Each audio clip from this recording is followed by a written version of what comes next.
안녕하십니까. 익산시 선거방송 토론위원회가 주관하는 익산시 갑 선거구 국회의원 후보자 토론회 진행을 맡은 한주연입니다.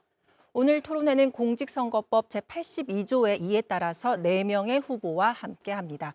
후보들이 이야기하는 정책과 공약을 비교하고 확인하는 기회가 되길 바랍니다. 이 자리에는 익산시 선거방송 토론위원회 위원들도 함께하고 계십니다. 오늘 토론은 익산시 선거방송 토론위원회가 주관하고 KBS 전주방송 총국이 중계하고 있습니다. 그럼 사전에 추첨한 좌석과 발언 순서에 따라 후보들 소개해드리겠습니다. 먼저 기호 2번 국민의힘 김민서 후보입니다. 안녕하세요. 존경하고 사랑하는 익산 시민 여러분. 저는 2014년 우리 익산시에서 새누리당 최초의 비례대표 시원으로 당선된 바 있습니다. 그 당선되고 국회의원도 못 가져오는 국가 예산을 가져온 적도 있었습니다. 가장 큰 걸로 말씀드리다 보면은 우리 익산시의 실내체육관 리모델링비도 전국체전 당시 국가 예산이 없어서 제가 전화 한 통으로도 가져온 시원이었습니다. 등등 많은 것이 많이 있었습니다. 또 계속해도 되나요? 네, 이후에 소개할 시간 드리도록 하겠습니다. 네, 기호 6번 새로운 미래 신재용 후보입니다. 안녕하십니까. 이번 22대 국회의원 총선거에 익산시 갑지역으로 출마한 새로운 미래 기호 6번 신재용입니다. 반갑습니다. 네, 기호 1번 더불어민주당 이춘석 후보입니다. 예, 안녕하세요. 더불어민주당 후보 이춘석입니다. 네, 기호 7번 진보당 전권희 후보도 소개해 드리겠습니다. 네, 시민 여러분 안녕하십니까. 진보당 기호 7번 전권입니다. 네, 오늘 토론은 후보들의 기조연설을 시작으로 공약 발표와 공통질문, 주도권 토론 순서로 진행합니다. 공통질문에선 지역의 주요 현안에 대한 후보들의 답변 들을 수 있고요. 주도권 토론은 후보들의 공약을 심층적으로 분석하는 공약 검증 토론, 그리고 정책을 주제로 하는 정책 토론으로 2번 나눠서 진행합니다.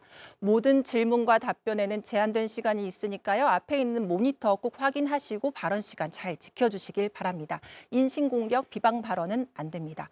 오늘 토론은 KBS 뉴스 전북 유튜브에서도 실시간으로 시청하실 수 있습니다. 그럼 후보들의 기조연설 먼저 들어볼까요? 발언 시간은 1분 30초입니다. 김민서 후보 시작해 주시지요. 네, 안녕하세요. 저 김민서입니다. 제가 방금 전에도 말씀드렸듯이 우리 익산시에서 28년 만에 처음으로 당선된 새누리당 비례대표 시원이었습니다. 그때 당시 우리 익산 시민이 18%라는 경이로운 지지율로 저에게 익산시 의정활동을 하라고 당선을 시켜주셨습니다. 그 후 4년 동안 저는 국회의원이 가져올 수 없는 돈으로 우리 익산시에 큰 예산을 가져와서 예를 들어서 실내체육관 리모델링비, 그다음에 만경강 배수펌프장, 나바이 성지, 십자가 길 뒤 농수로 공사를 했습니다. 그동안 40년 동안 묵었던 그런 예산들을 저 김민서는 단 한 통 전화로 그런 일을 했습니다. 자, 그동안 우리 민주당이 그동안 얼마나 많은 민주당 의원님들이 계셨습니까? 30년, 40년 된 그런 작은 사업도 못 하시는 의원님들이 지금까지 그 많은 공약으로 우리 익산시를 시민들을 정말로 뭐라고 말할까요? 가스라이팅 시켰다고나 할까요? 제어 김민서가 처음 갔을 때 우리 익산시가 그때 자립도가 18%, 익산 전라남북도에서 16위 7위였습니다. 어제 그제 확인을 해보니 우리 전라북도에서 우리 익산시가 전라남북도 41개 시, 군, 구 중에 11위였습니다. 30년 전에는 호남에서 3등이었던 우리 익산시가 지금은 40년 동안 민주화를 해서 지지해준 네, 시간 지났습니다. 1분 30초 신재용 후보. 네, 기조연설이요. 네, 존경하고 사랑하는 익산 시민 여러분 안녕하십니까. 익산의 아들, 자랑스러운 익산을 만들고자 이번 선거에 출마한 새로운 미래 기호 6번 신재용 후보입니다. 전북특별자치도와 익산시의 최연소 후보로서 2030-40 후보가 거의 실종된 익산에서 젊은 패기로 당당하고 소신 있게 정치를 실현하겠습니다. 우리나라의 거대 양당은 기득권을 놓지 않고 적대적 공생관계를 유지하면서 국민들의 민생을 살피지 않고 있습니다. 정치적 다양성을 존중하지 않고 오직 자신들의 이속만을 챙기는 데 급급합니다. 이번에 만든 비례위성정당이 바로 그러한 대표적인 국민 기만 행위입니다. 존경하고 사랑하는 익산 시민 여러분, 저는 이런 양당 기득권 정치를 깨고 새로운 제3지대를 제시해서 우리 익산 시민들의 살림살이가 더욱 나아지고 정의가 실현되도록 최선을 다하기 위해 국회의원 선거에 출마했습니다. 저는 전라북도 최연소 후보이지만 만으로는 29세, 그리고 한국 나이로는 31살입니다. 하멸초등학교와 원광중학교, 원광고등학교를 거쳐 익산의 교육 덕분에 서울대학교 총학생회장까지 지내며 지금 현재는 스타트업 대표를 지내며 익산 반듯한 사회 경험을 하고 살아왔습니다. 살아온 삶의 궤적을 바쳐서 우리 익산의 청년들이 눌러앉을 수 있는 그런 기반을 마련하겠습니다. 다시 30만 명이 채워지는 그런 익산시가 되도록 하겠습니다. 찬란한 익산, 저 기호 6번, 새로운 미래 신재용이 만들어가겠습니다. 감사합니다. 네, 시간 잘 지켜주셨습니다. 그 다음 순서는 이춘석 후보요. 사랑하고 존경하는 익산 시민 여러분, 4년 만에 우리 시민 여러분에게 다시 한번 인사드리게 돼서 반갑습니다. 저는 우리 익산 시민 여러분께 많은 사랑을 받았습니다.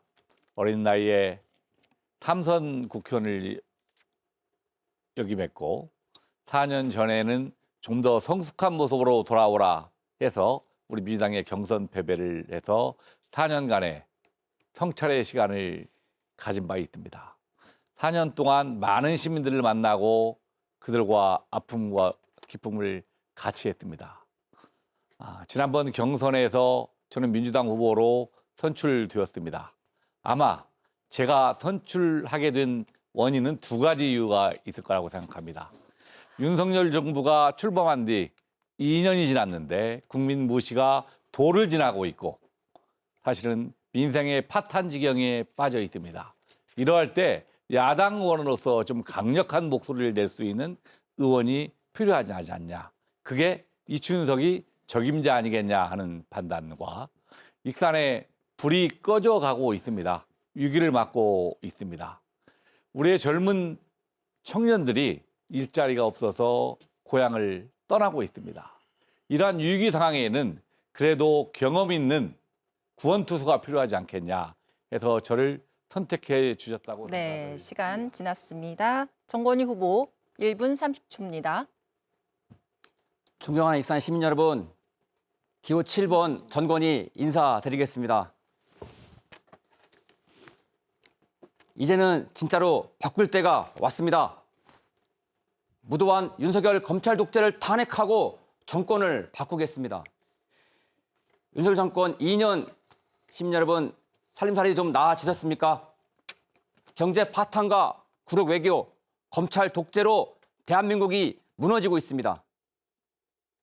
윤석열 정권을 끌어내려야 민생도 민주주의도 지역 발전도 가능합니다. 저 전권이 전장에 진격하는 전차처럼 맨 선두에서 윤석열 정권 심판에 앞장서겠습니다. 민생 절벽 시대 첫째도 둘째도 민생 회복입니다. 지역 상권이 무너지고 있습니다. 코로나 대출이자를 탕감하고 소상공인 자영업자를 지켜내겠습니다. 양곡관리법, 국가재해보상법 제정으로 기후위기 시대 농업을 지키고 농업수도 익산을 만들어 가겠습니다. 오만하고 무사한이란 익산 정치를 바꾸겠습니다. 익산이 평생 밀어줄 때 민주당 의원들은 뭐 했냐? 시민들은 묻고 있습니다. 이번에는 저 전건희로 바꿔주십시오. 익산 발전과 정권 심판을 위해서 헌신하겠습니다. 감사합니다. 네, 네 후보의 기조연설 들어봤습니다. 그러면 첫 번째 공통 질문 드리겠습니다. 첫 번째 공통 질문의 주제요. 국가식품 클러스터입니다. 익산시 왕국면 일대에서 추진하고 있죠. 지금 1단계 사업이 마무리되고 2단계 사업 추진하고 있는데요. 이 2단계 사업의 속도 높이기 위해선 어떤 노력이 필요할지, 그리고 익산 지역의 전략 산업인 식품 산업의 경쟁력 강화를 위해서는 어떤 방안이 필요한지 이 부분 이야기 듣겠습니다. 답변 시간 1분입니다. 신재용 후보부터 들어보겠습니다. 네, 안녕하십니까. 답변 시작하도록 하겠습니다. 식품산업은 규모의 경제가 작용하는 대표적인 단가 경쟁 산업으로 보조금과 세제 혜택 산업에 매우 민감합니다. 또한 원료 조달이나 제품 유통 비용도 소비자가와 회사 수익률에서 큰 비중을 차지하고 있습니다. 우리는 국가산업단지급 식품산업단지 성공을 위해서는 선도적 역할을 할 대기업이 진입하고 제품 생산 라인에 참여 기업들이 같이 들어와서 물류 비용 절감을 하고 그런 것들을 효율과 수익을 예측해서 이러한 어려운 조건들을 만족해야 됩니다. 지금 산업이 지지부진한 이유는 바로 이런 부분을 극복하지 못해서입니다. 제가 추진하려는 스마트팜을 통해서는 불안정한 외국인 근로자 수급과 기후 요인 등에 따른 원료비 변동을 통제하고 원가 산정을 가능하게 해서 스마트 물류 클러스터를 활용해 물류 비용 절감에도 큰 도움을 줄 수 있을 것입니다. 정책이란 종합적 패키지가 추진될 때 비로소 효과를 봅니다. 이를 통해 우리 지지부진한 식품산업 국가 3단의 입주율을 높일 수 있는 기회를 만들어서 이 문제를 해결하겠습니다. 알겠습니다. 이춘석 후보도 답변해 주시죠. 먼저 국가 식품 클러스 2단계 사업이 확정되도록 노력한 익산시 공무원이나 우리 식품 클러스터 관계자 여러분께 수고하셨다 하는 감사의 말씀을 드립니다. 우리 익산의 식품 산업은 클러스터라는 곳에 공장을 유입해서 만드는 공장 개념의 식품 클러스터로 발전하고 있습니다. 저는 이 공장 개념을 탈피해서 익산시 전체가 하나의 식품 클러스터 단지로 되어야 한다고 생각을 합니다. 그래서 익산에 오면 식품도 만들고 보고 즐기고 먹을 수 있다는 생각을 가져야 된다고 생각합니다. 제가 공약으로 발표한 바 같이 저는 익산에 국내 유일한 식품박물관을 설립해서 국민들이 찾아오게 만들고 또 요리 전문 학교를 만들어서 세계 3대 요리학교에 버금가는 그런 네, 1분이 지났습니다. 네, 정건희 후보. 네, 말씀해 주시죠. 네, 저는 국가식품 클러스터가 1단계가 분양이 잘 되고 2단계가 시작된 것에 대해서 기쁘게 생각하고 앞으로 익산의 정책군과 함께 투당적으로 힘을 모으겠습니다. 저는 먼저 좀 다른 각도에서 말씀드리고 싶은데요. 식품산업 활성화시키기 위해서는 산단을 뛰어넘는 새로운 전략 방향이 필요합니다. 브랜드 가치를 만들어야 합니다. 익산이 의외로 그 유명한 하림의 닭이 있고 삼양식품의 라면이 있습니다.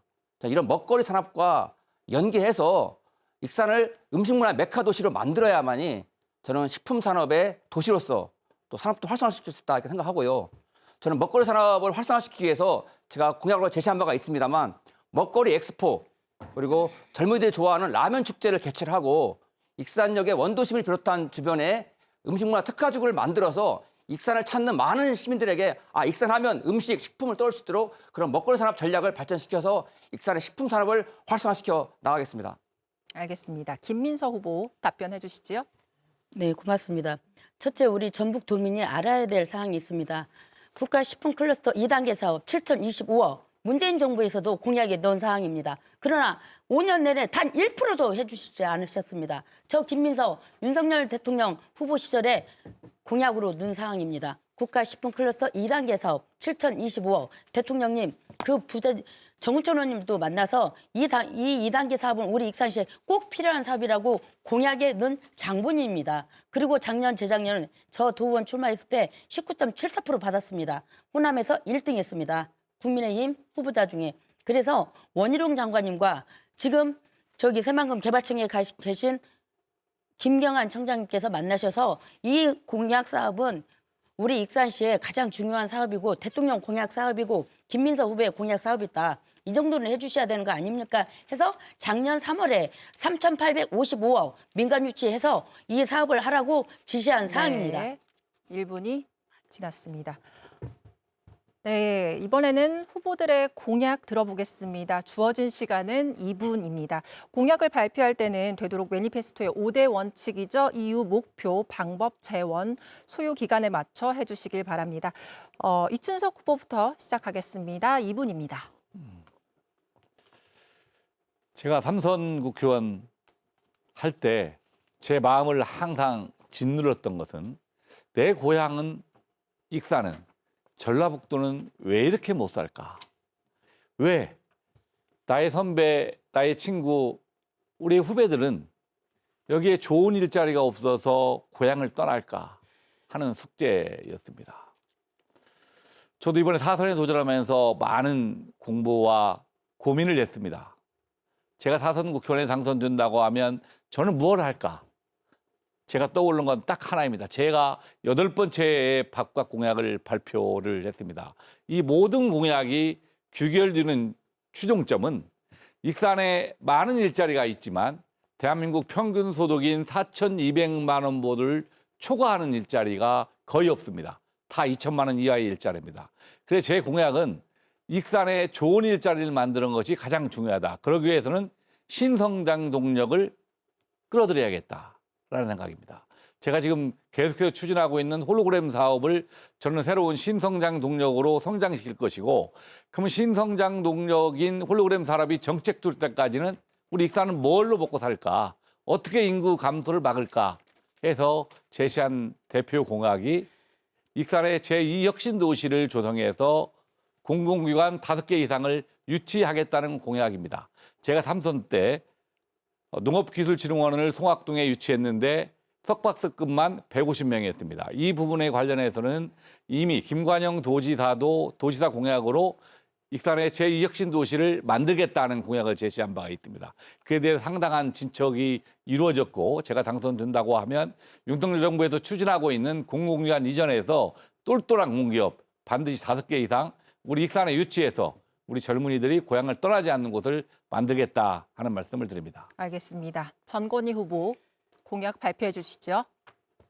네, 총선은 국가의 비전과 지역의 비전을 제시하고 그런 자리입니다. 그래서 저는 크게 윤석열 검찰 독재를 탄핵하고 대한민국을 다시 바로 세워야 한다는 것을 가장 먼저 말씀을 드렸고요. 두 번째로는 꺼져가는 익산의 심장, 익산이 매우 지금 위기 상황입니다. 익산의 심장을 다시 뛰겠다, 익사이팅 익산을 만들겠다 하는 공약을 저는 발표한 바가 있습니다. 첫 번째로 윤석열 검찰 독재를 청산해야 합니다. 구체적으로는 수사권과 기소권을 모두 쥐고 무수부리의 권력을 휘두르는 검찰청을 해체하고 기소청을 설립해야 합니다. 나아가서 미국 등 다른 나라처럼 주민 직선에 의한 지방 검사장 직선제를 도입해서 국민에 의한 검찰권 통제 시대를 열어야 합니다. 저는 아까도 말씀드린 대로 먹거리 도시로서, 대한민국 농업 수도 익산으로서, 청년도시 익산으로서 익산의 미래를 열어가겠다라고 공약을 발표했습니다. 먹거리 엑스포, 먹거리 라면 축제, 음식문화 특화지구 거리는 익산하면 떠오르는 브랜드가 없습니다. 전주나 군산은 많이 오지만 익산으로 이웃되고 있지 않습니다. 익산역이라는 천혜의 교통 거점을 전혀 지금 활용하고 있지 못하고 있기 때문에 이 먹거리 도시로서 익산을 만든다면 익산으로 많은 방문객을 만들어서 익산의 인구 소멸 시대도 극복할 수 있다고 생각합니다. 그리고 우리 익산은 타 지역에 비해서 자영업자, 소상공인이 매우 비중이 높습니다. 이들을 살려내고 익산 지역 경제를 활성화시켜내야 합니다. 저는 그리고 우리 익산은 대한민국 농업 수도로 발전할 수 있는 기반이 있습니다. 쌀 생산량 세계 5대, 국내 5대 도시의 농업 도시이고 도농 복합 도시입니다. 우리 익산을 농민 3법과 함께 기후위기 시대 농정을 책임지는 대한민국 농업 수도로 발전시켜 나가겠습니다. 네, 알겠습니다. 김민서 후보 공약 발표해 주시지요. 네, 저는 한국 마사회 본사 이전입니다. 우리 전북이 우리 익산시가 2011년도 LH 본사를 유치하려고 했을 때 경남 진주에 뺏겼습니다. 그때 당시에 진주 시장님은 울고 불고 읍소해서 경남 진주에 한국 LH 본사를 옮겨갔습니다. 그때 당시에 국회의원, 우리 익산시의 국회의원 여기 한 분 계십니다. 왜 뺏기셨습니까?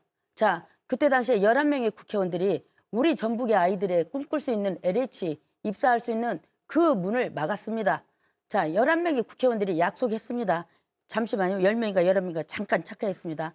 죄송합니다. 그때 당시에 우리 전라북도의 국회의원들 목숨 걸었어야 됩니다. 왜? LH란 것은 우리나라의 공기업 아마 3대, 4대 정도 됩니다. 그런 큰 공기업이 왔을 때 우리 전라북도에 파생되는 효과와 전북 아이들이 들어갈 수 있는 지역 인재 30%에 들어갈 수 있는 그 큰 기회를 놓치게 했습니다. 왜 익산시가 떠나가는 도시가 됐고 전북이 떠나가는 도시였습니까? 전라남북도 다 합쳐도 이 아이들이 다 떠나가고 있습니다. 특히 민주당을 위해서 지지해준 결과 우리 전북의 아이들이, 우리 익산시의 아이들이 한 달에 300명씩 유출되는 소멸도시 1위가 되었습니다.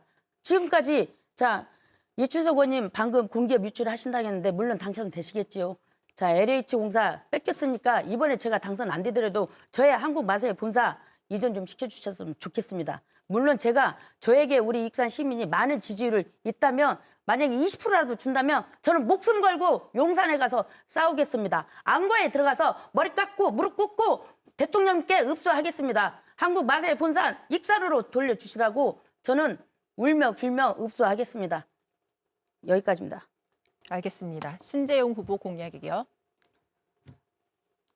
네, 안녕하십니까. 신재용 기호 6번 새로운 미래 후보입니다. 저는 공약 발표를 시작하기 전에 우리 익산의 현상을 먼저 짚어보고자 합니다. 우리 전라북도 익산은 1995년에 이리시와 익산군이 통합하면서 33만 5천 명까지 인구가 가는 그런 찬란한 시기도 있었습니다. 그러나 올해 들어서 24년도 인구는 27만 명 아래로 내려앉는 그런 초유의 사태가 벌어지고 말았습니다.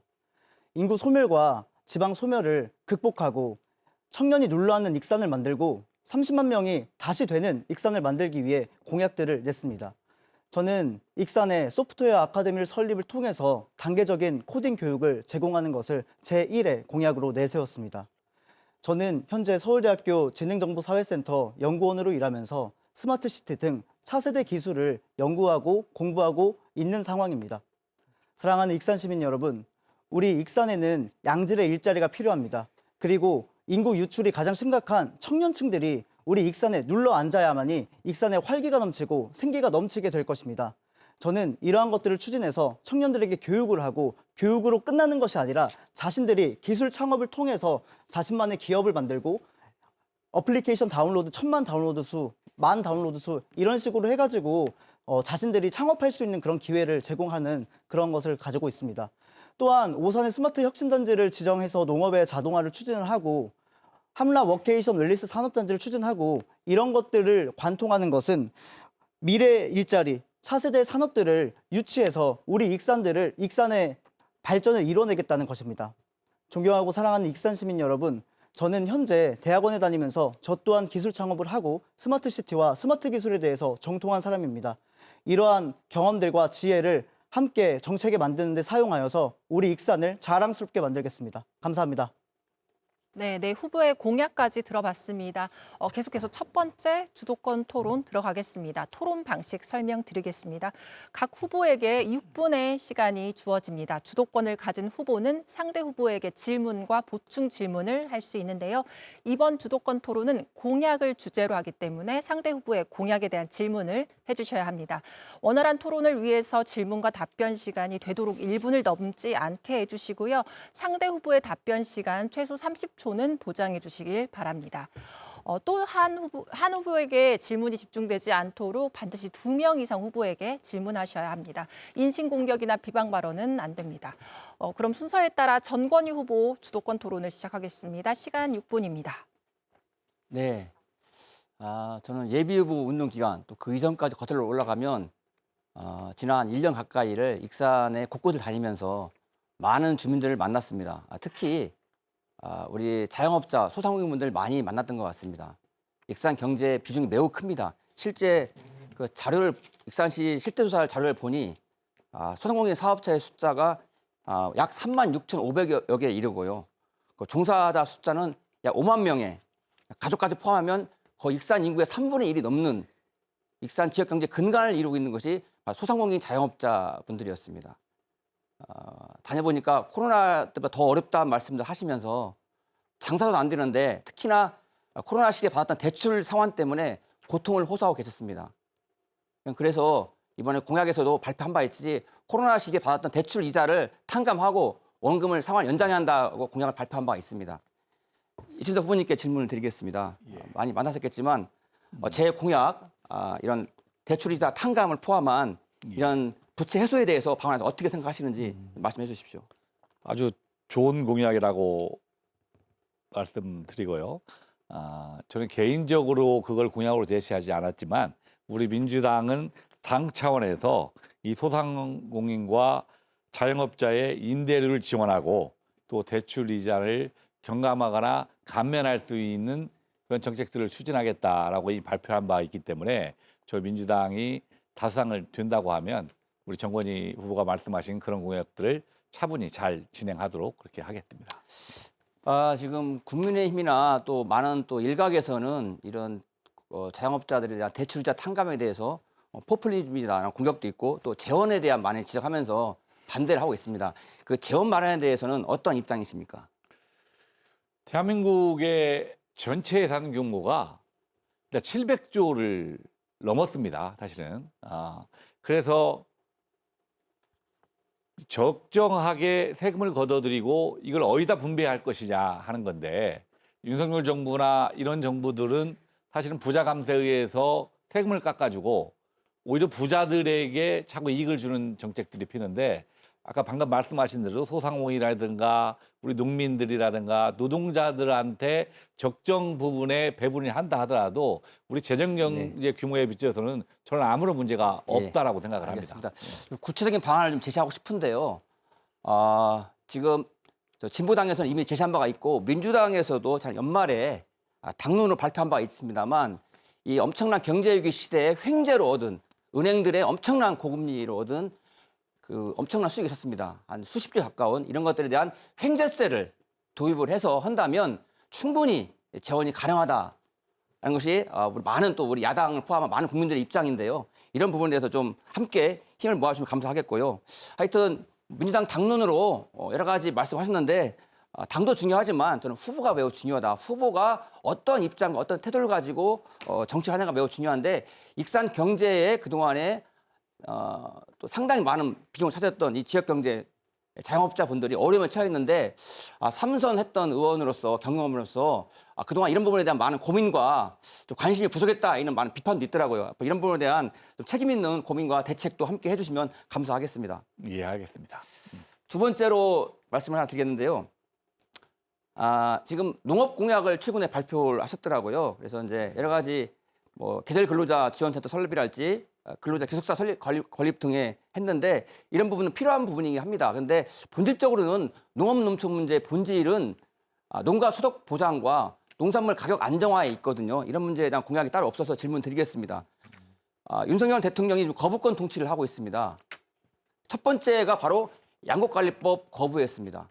쌀값 폭락에 대비한 쌀값 안정화 대책인데요.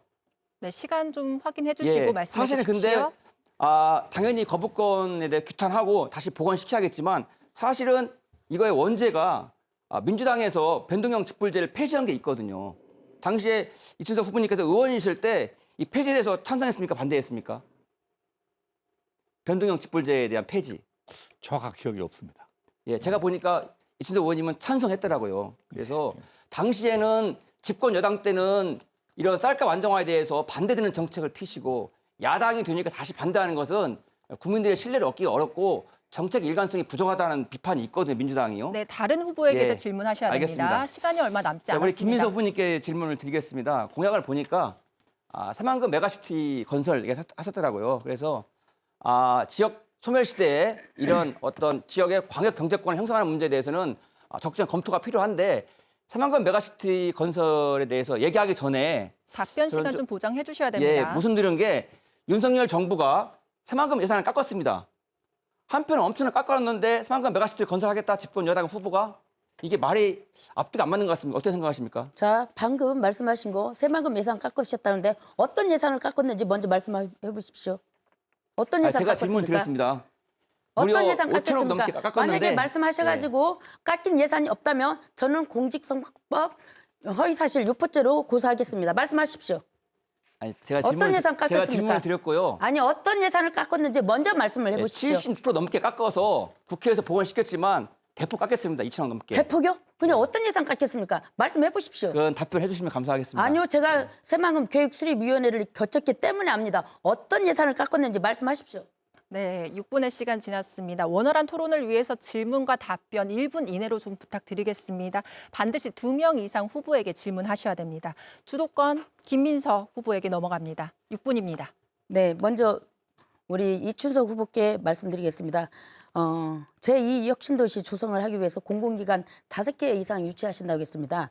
어떤 공공기관을 유치하시려고 생각하시는지 한번 답변을 부탁드리겠습니다. 예, 그분에 대해서 제가 리스트를 쭉 작성하고 있고요. 지금 정확히는 아니지만 아마 전국에서 공공기관이 넘어갈 기관들이 한 120개 정도에서 150개 정도 있을 겁니다. 그러면 우리 전라북도 모국도로는 한 12개 내지 15개 정도가 오고 있는데 무엇이 가장 적정한가는 하는데 지금 방금 우리 김민서 후보께서 제시한 한국 마사위도 그 검토 대상 중에 하나이고요. 제가 검토하는 것은 투자공사, 그리고 농협 본사 이전 뭐 이런 부분들을 검토하고 있습니다. 고맙습니다. 혹시 당선이 되시더라도 우리 한국 마사회는 절대 다른 지역에 안 뺏겼으면 하는 저의 마음입니다. 그리고 우리 정권희 후보께 물어보겠습니다. 주말 3일제 임금 삭감 없는 주 4일제를 도입하시겠다고 했는데 어떤 생각으로 이렇게 주말 3일제를 하셨는지, 그렇다면 기업인들은 어떻게 해야 될 것인가 한번 말씀 한번 해주십시오. 네, 저는 지금도 가장 가슴에 남는 그런 슬로건이 있습니다. 저녁 있는 삶, 이런 말이었습니다. 참 가슴에 맺히고 지금 우리 국민들이 과로사로 지금 날을 새고 있습니다. 그래서 근로시간을 단축하라는 것은 세계적인 추세입니다. 이미 유럽 같은 경우는 주 4일제가 정착화가 돼 있고요. 그래서 대한민국도 지금 세계 최장의 근로시간인데 이걸 줄여야 하는 것이 정말 국민들을 위해서, 나라를 위해서 필요한 일이기 때문에 저는 주 4일제 도입을 말씀드린 겁니다. 그러면 후보님께서는 중대재해법에 대해서 아시죠? 네, 그렇습니다. 예, 5인 이하 된 기업체나 소상공인은 지금 직원을 한 명씩 감축하고 있습니다. 자, 우리 직원이 5명 있을 때 손가락에도 다치고 머리라도 다치면은 그 오너가 어떻게 됩니까? 어디에 갑니까? 네, 법정에 씁니다. 법정에 쓰고 혹시라도 인사사고라 나면 5명, 나의 직원이 5명입니다. 그런데 정말 인사사고라 나면 누가 어디로 갑니까? 말씀해 보십시오. 네. 누가 어디로 갑니까? 첫 번째 자, 오너가 거기 예. 사장이, 기업체의 사장님이 예. 교도소를 가는 법입니다. 네, 그 중대재해처벌법에 대해서 잘 모르시는 것 같고요. 그 문제는 저희 대한민국이 세계 우리나라 산업재해 최대 오명 국가입니다. 지금 우리나라가 세계 10위 경제 대국인데 언제까지 산업재해 최대국에 오명을 쓰고 있겠습니까? 그래서 산업재해를 방지하고 줄이는 문제는 국민의 생명을 보호하는 문제이고 우리나라가 선진국을 가기 위한 필요한 과정입니다. 그렇기 때문에 야당에서 공동으로 이 법을 통과시켰는데 윤석열 정부가 거부권을 행사했습니다. 그리고 또 한 가지는 무조건 사업주 처벌하는 것이 아닙니다. 중대한 과실, 그것을 반복됐을 때 사업주를 처벌하는 것이기 때문에 그것은 과도하고 경강부회다라고 생각합니다. 네, 맞습니다. 그런데 현장에서 근로노동자께서 분명히 안전모를 쓰시라고 했습니다. 현장의 소장님들이. 근데 안전모를 안 쓰시고 사고가 났을 때는 누가 어디를 갑니까? 그런 부분도 이제 중요한 문제입니다. 규칙사유를 그리고 따지기 때문에 안 들었다고 합니다. 예, 안전화 신으라고 안전모 썼다고 얘기 안 들었다고 합니다. 우리나라 그렇게 그렇게 법이 중요한 허술하지 것은 않고요. 지혜롭게 해야 되는 거 아닙니까? 어떻게 가끔- 5명까지 상한선을 딱 만들어가지고 그러면 기업하지 말고 식당 운영하지 말고 조금 더 큰, 요즘 조금 더 이제 운영이 잘 되는 식당들은 직원이 5명 이상입니다. 어떻게 돼가는 추세인 줄 아십니까? 직원을 자릅니다. 그 직원은 갈 데가 없습니다. 제가 이게 뭡니까? 계속 반복되는데 10명은 너무 과하다고 생각하지 않으십니까?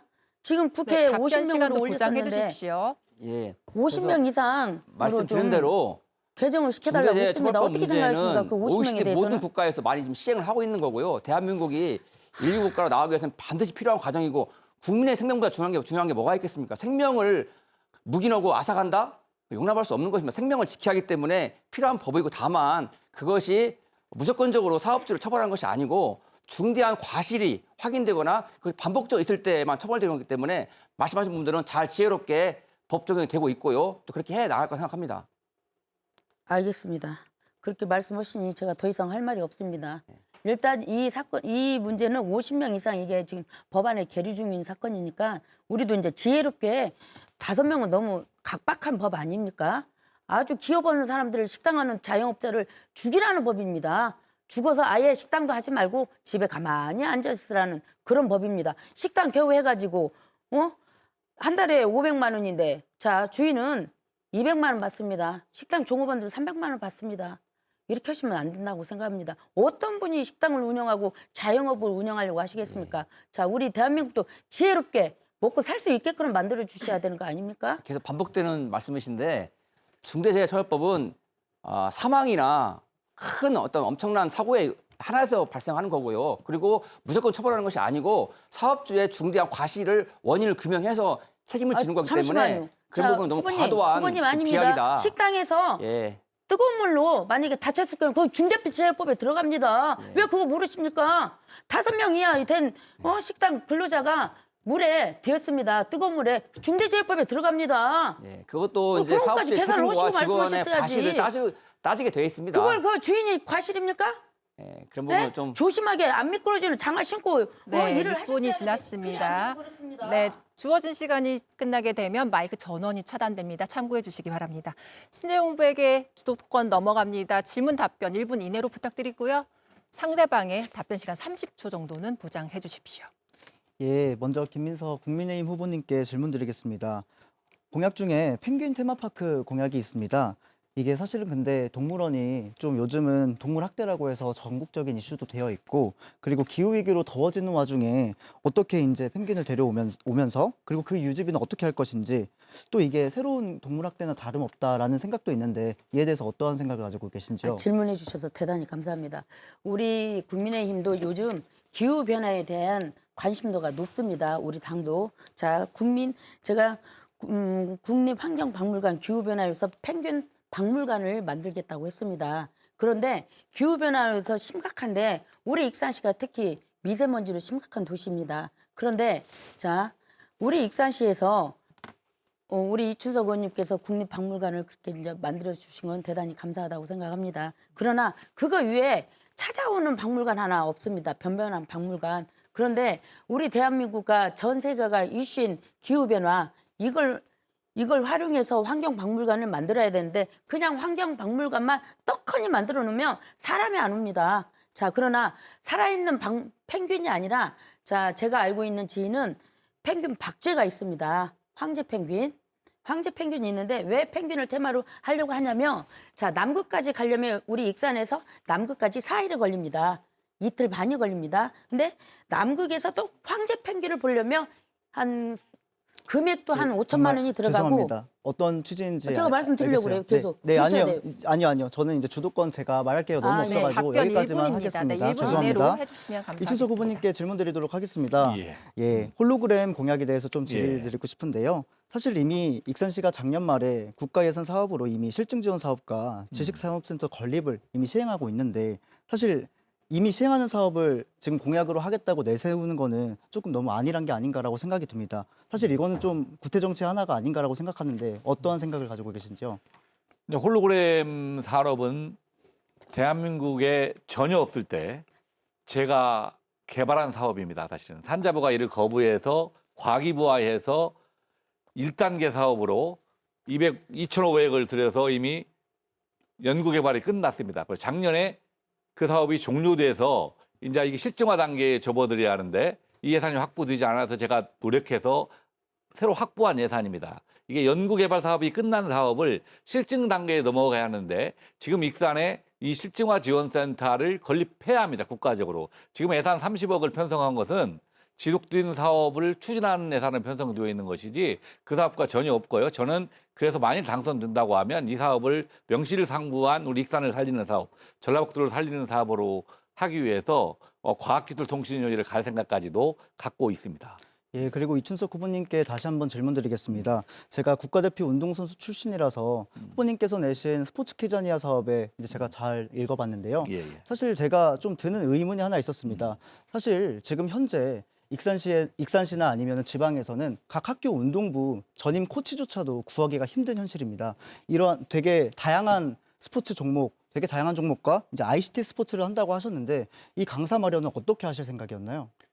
키자니아 부분은 뭐 잘 저보다 전문가니까 잘 아시겠지만 멕시코에 출발해서 한국의 선풍적인 인기를 끌고 있습니다. 지금 키자니아 클럽은 진로 교육을 주로 하고 있는데 지금 서울과 부산에 설립돼서 운영되고 있습니다. 그런데 우리 익산에 유치하면 뭐가 적합할까? 스포츠 키자니아로 제가 변형시킨 겁니다. 이 사업은 교육부와 문체부에서 그 사업을 진행하고 있는 사업이기 때문에 이런 부분들의 공모 사업이라든가 이런 부분들을 충분히 익산에서 딴다고 하면 저는 우리 익산시의 예산이 소요되지 않고 국비로 가능하다고 생각하고 있습니다. 이어서 질문드립니다. 현재 말씀하신 것처럼 이제 서울이나 부산 정도에 있고 이것은 이제 결국에는 배우 수요인 아동 수가 어느 정도 되어야 들어올 수 있는 부분이라고 생각을 하고 있습니다. 혹시 이게 몇 년에 걸쳐서 세웠더니 애물단지가 된 춘천 레고랜드처럼 시민 세금으로 해외 자본 유출의 통로가 되는 그런 짐덩이가 되는 그런 게 아닙니까? 전혀 그렇지 않습니다. 한번 물어보십시오. 익산에 살고 있는 30대, 40대 어린이를 키우는 사람들은 이 서울에 있는 키자니어나 부산에 있는 키자니어를 가기 위해서 부모님, 할아버지, 할머니를 모시고 다 2박 3일로 거기로 갑니다. 이 수요가 우리 익산에 있는 인구, 전라북도 인구가 아니라 제대로 된 특보청 키자니가 만든다고 하면 서울, 부산, 대구, 광주, 대전에도 다 올 수 있기 때문에 우리 익산의 수로 그걸 평가하는 것은 저는 적절하지 못하다라고 생각을 합니다. 그러면은 하나 더 질문 드리도록 하겠습니다. 열차 시간표를 다이어라고 합니다. 그런데 이춘석 후보께서는 5회 이제 증설한다고 이제 말씀드렸는데요. 사실 이춘석 후보께서 지난 12년 동안 국회에 계실 때 거의 법사위에 계셨죠. 그런데 이제 제가 여쭙고 싶은 거는 이게 5회 증차하려면은 수조 원을 들여서 철도를 새로 깔거나 아니면 다른 노선을 감축해야 됩니다. 사실 이러한 부분에 대해서 그냥 5회 증가시킨다고 하는 거는 그냥 포퓰리즘의 일환 아닌지에 대해서 여쭙고 싶습니다. 아니요, 전혀 그렇지 않습니다. 오늘 이 KTX 운행되는데 20주년을 맞아서 윤석열 대통령이 그 대전을 방문했더라고요.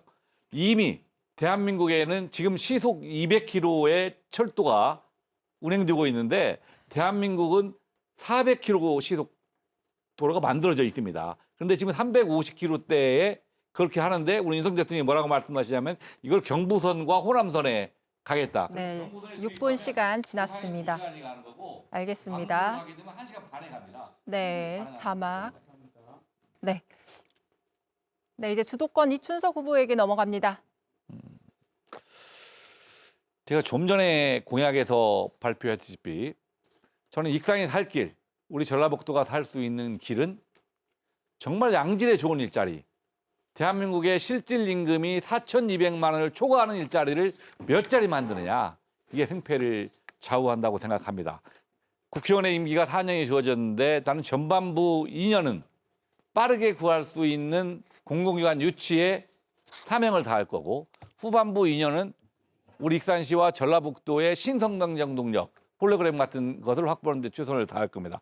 그런데 제가 공약을 딱 내니까 오늘 다 이렇게 공약을 검토를 해봤어요. 다른 후보들. 그런데 이 제2혁신도시와 공공기관 유치 공약은 상당 부분 공감대가 다 형성되어 있는 걸 보고 아, 다행이다. 아, 우리 정치를 지명하는 사람들끼리 힘을 합한다고 하면 충분히 가능하지 않을까 희망을 얻게 되었습니다. 먼저 존경하는 김민석 후보님께 묻겠습니다. 구체적으로 한국 마사유 유치를 공약을 하셨어요. 네. 뭐 저는 한국 마사유가 우리 익산에 유치됐으면 좋겠다는 생각을 가지고 있습니다. 그런데 찾아보니까 지금 제주도도 사실은 이걸 유치하려고 있고 또 경북 영천도 유치하려고 하고 있더라고요. 저는 우리가 야당의 신세이기 때문에 여당의 일정 부분에 도움이 될 수 있을 거라고 생각을 합니다. 구체적으로 우리 김민석 후보께서 한국 마사유 유치를 대표 공약으로 제시했기 때문에 그런 부분들에 대해서 유치 전략이라든가 그런 생각들이 있으시거나 그렇게 되면 많이 도와주실 것을 부탁드립니다. 그에 대해서 한 말씀 하실 말씀이 있으면 한 말씀 해주시기 네. 바랍니다. 감사합니다. 존경하고 사랑하는 익산 시민 여러분, 한국 마사유는 연 6조 5천억에 된 매출이 생깁니다. 이 매출로 우리 익산시에 레저세라는 게 들어옵니다. 이 레저세는 약 1,000억 상당의 돈이 들어오고 여기에 따른 부가가치는 1조가 넘습니다. 그러면 제가 아까도 말씀드렸듯이 LH가 우리 익산이 2011년도에 LH를 뺏겼습니다. 그렇다면 이제는 우리가 떳떳하게 당당하게 품격 있는 공기업을 하나 정도는 우리 익산시의 전북에 유치해야 된다고 생각합니다. 한국 마사유가 우리 익산의 전북에 올 경우에는 전북 청년들이 입사할 수 있는 프로테이지가 30%입니다. 100명이 입사를 하게 되면 30%는 우리 전북 아이들이 입사를 하게 됩니다. 이 크나큰 황구마를 왜 다른 도시로 뺏깁니까? 자, 제가 만약에 네, 답변 1분 이내로 좀 짧게 부탁드리겠습니다. 죄송합니다. 너무 아쉽습니다. 방금 우리 김민서 후보님께서 말씀하신 부분에 대해서는 약간 정정을 하도록 하겠습니다. 2011년도에 그 혁신도시를 조성하고 공공간 이전할 때는 원래 LH라는 곳은 없었고 사실은 주택공사와 토지공사가 있었습니다. 주택공사는 우리 전북의 몫이었고 토지공사는 진주의 몫이었습니다. 근데 그것이 양쪽 다 부실화돼 버리니까 이명박 정부에서 이걸 통합하자 해서 한 곳으로 보내자 해서 결과적으로는 이게 진주로 가게 되었고 대신 우리 전라북도에서는 그보다 훨씬 좋은 국민연금관리공단을 받게 되고 농촌진흥원을 받게 되었습니다. 저는 지금 생각에 정말 다행이라고 생각을 합니다. LH는 지금 부실의 부실을 거듭해서 곧 망할 회사인데 이 망할 회사를 떨키고 오히려 노른자에 해당되는 국민연금관과 네, 농촌진흥청을 받아온 1분 것은 이내로 우리가 다행이다 하고 부탁드리겠습니다. 정정을 하겠고요. 그 부분은 신재용 후보님께도 묻겠습니다. 예. 후보님의 선거 공보에도 예. 이 두 번째 공약으로 익산의 제2혁신도시 유치를 공약하셨더라고요. 이에 대해서 구체적인 추진 전략이라든가 방법이 있다면 말씀해 주시기 바랍니다. 예. 이것은 이제 완주에서 제1혁신도시가 되어 있고 익산시 같은 경우에는 제2혁신도시로서 이제 기능할 수 있는 여건이 충분합니다.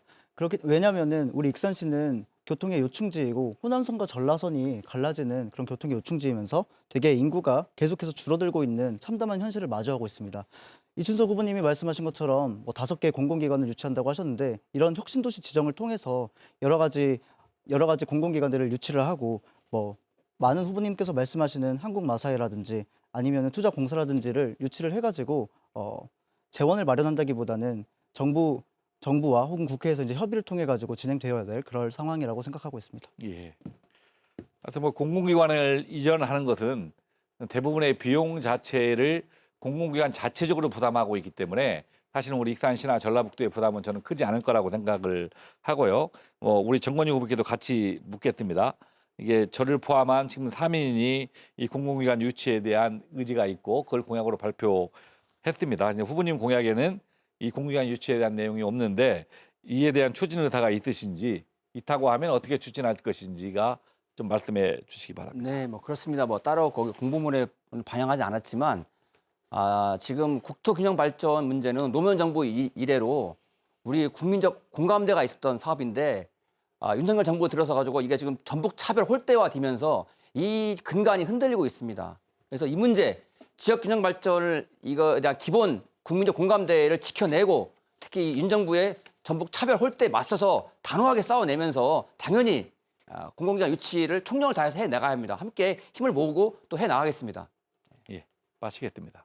네, 알겠습니다. 네, 공약을 주제로 한 주도권 토론까지 진행했습니다. 두 번째 공통 질문 드려야겠습니다. 두 번째 공통 질문 주제는 인구 감소 대책 그리고 도시 재생 사업 활성화 전략입니다. 알고 계시겠지만 익산이 한때는 광주, 전주에 이어 세 번째로 호남에서 인구가 많았습니다. 하지만 지금은 27만 명 선이 무너졌지요. 이에 대한 인구 감소 현상 가속화하고 있는데요. 후보들의 대안 그리고 도시 재생을 위해서도 여러 가지 사업을 추진하고 있지만 성과가 뚜렷하게 나타나고 있지는 않습니다. 이 부분도 좀 활성화할 수 있는 방안 말씀해 주시지요. 답변 시간은 1분입니다.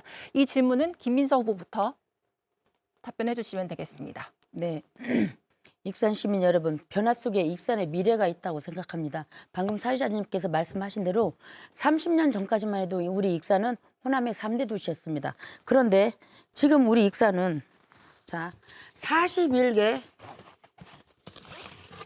전남북 41개 시군이 있습니다. 재정 자립도 11위입니다.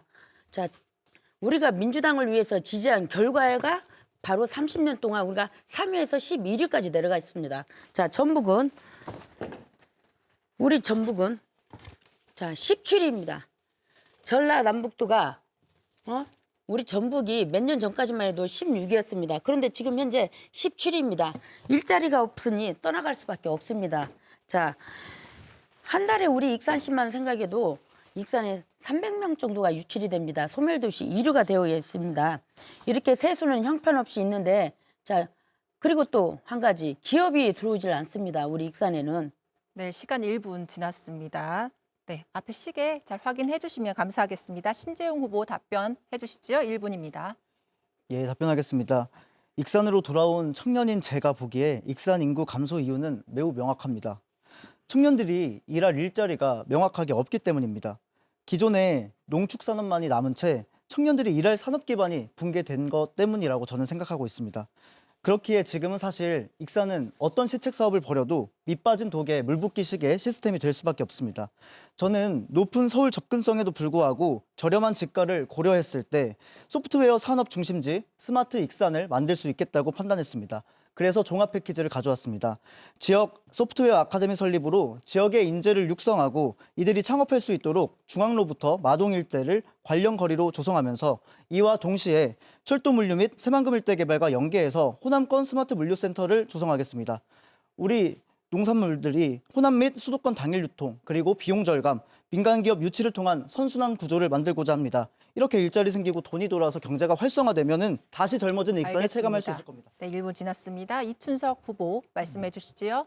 지금 많은 후보들이 사실 지역 소멸 위기를 막고 있는 그 원인으로 우리 민주당의 책임을 돌리고 있습니다.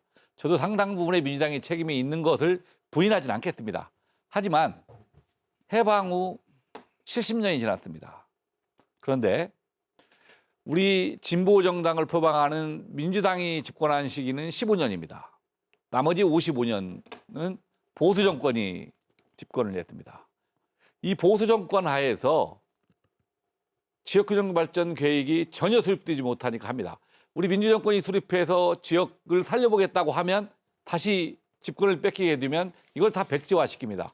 지금 국회에 논의되고 있는 것들도 국회를 이전시키겠다, 뭘 하겠다고 하면서 전부 수도권 유지 정책만 나오지 지방 소멸 정책에 대한 대책이 전혀 없습니다. 저는 상당 부분의 책임이 지금 국민의힘과 보수 정권에 있다는 말씀을 드리고 저는 이 살릴 수 있는 길이 신성장 동력을 어떻게 확보하느냐. 알겠습니다. 이게 길이 있다고 1분이 지났습니다. 정건희 후보. 네, 인구 감소 문제, 소멸 문제는 비단 익산만의 문제는 아니지만 우리 익산이 가장 심각한 상황입니다. 그리고 도시 재생 사업도 밑빠진 물독기식으로 효과가 별로 안 나타나고 있습니다. 저는 단기간에 출생률을 여성들이 애 낳는 기계도 아니고 출생률 높일 수도 없고 또 예전에 했던 전입 신고를 늘리는 방법도 매우 한계가 크다 보거든요. 그래서 저는 접근 방법을 바꾸자 말씀을 드리고 싶어요.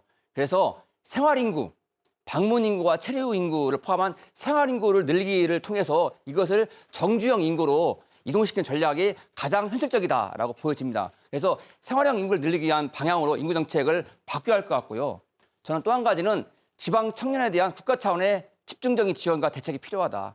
수도권 집중 현상이 가속화되고 있는데 특히 청년들이 그렇습니다. 그래서 저는 같이 국회에 가게 되면은 지방 청년 특별법을 만들어서 지방 청년들의 지방 생활과 취업과 안착을 지원하도록 하겠습니다. 알겠습니다.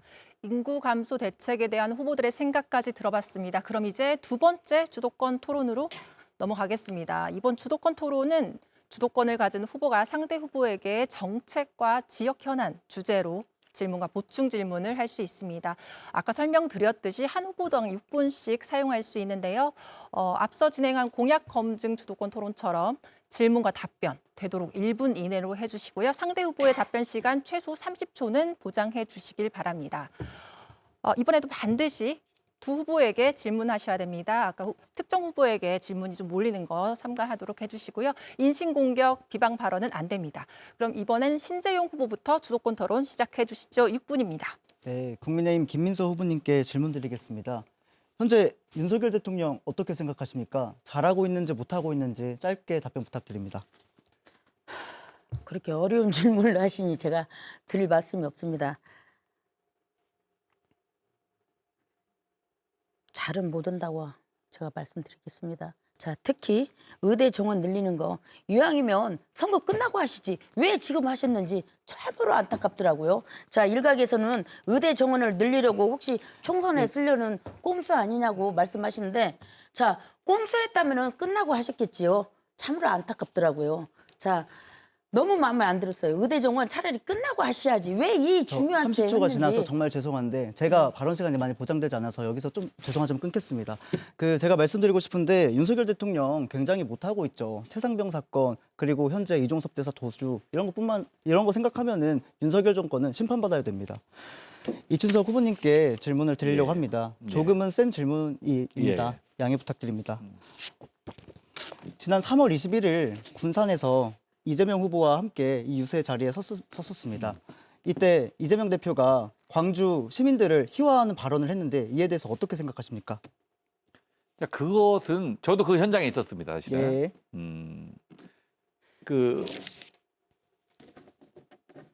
당시에 이제 그 황 수석이 휘칼 얘기를 하시면서 이게 이제 패러디해서 그런 표현을 썼는데요. 이것을 그 일부 보수 언론들이 희화했다. 특히 새로운 미래 쪽에서 그걸 강력히 주장하시던데 저는 이재명 대표께서 그 광주 영령들이나 이 사람들을 희화했다고 생각하지는 않고 사실은 그걸 표현할 때 사실은 받아들이는 사람에는 달리 받아들일 수 있는 건데 사실은 받아들이는 사람이 어떤 태도로 받아들이는가 중요한 것이지 그걸 저는 희화했다고 생각하지는 않습니다. 예, 그럼에도 불구하고 후보자님께서는 호남 정신보다는 당대표 경호에 좀 더 신경을 쓰시는 것 같습니다. 하나 더 여쭤보겠습니다. 호남 정신은 제가 훨씬 더 잘 지키고 있습니다. 하나 더 여쭤보겠습니다.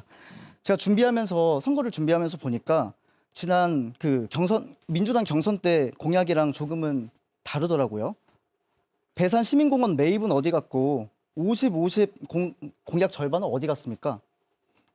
말씀 더 드리겠습니다. 당원용 내수용 공약이랑 그다음에 진짜 공약이랑 다른 겁니까?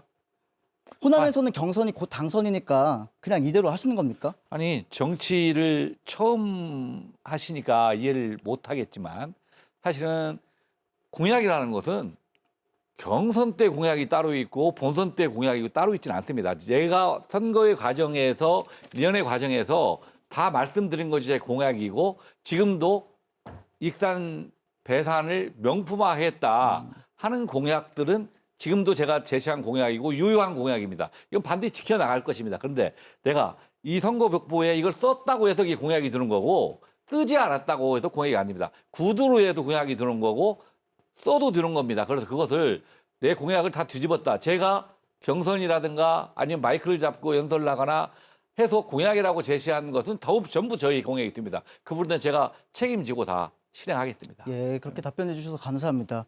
사실 저는 이에 대해서 그러면은 비판할 지점이 조금 있는데 50공약에 용산까지 50분에 간다는 것은 사실 어느 역을 그냥 지나쳐야 된다는 것인데 그러한 점에 대해서 조금은 안타까운 마음이 들고요. 다음 질문 넘어가도록 하겠습니다. 이춘석 후보님께서는 이번에 위성정당 창당이 말이 된다고 생각하십니까? 뒤에 선거구제 개편 문제가 나올 때 제가 언급을 하려고 했는데요. 네. 사실은 문제가 많죠.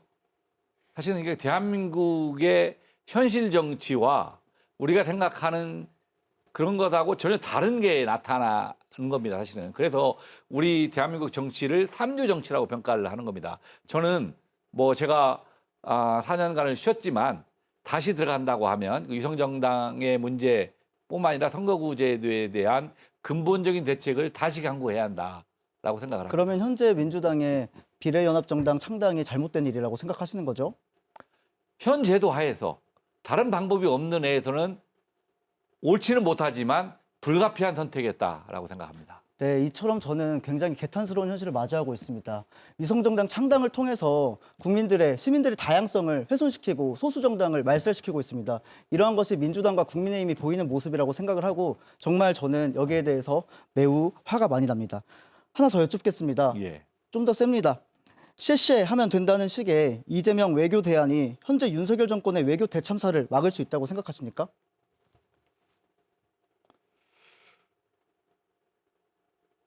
신 후보님, 예.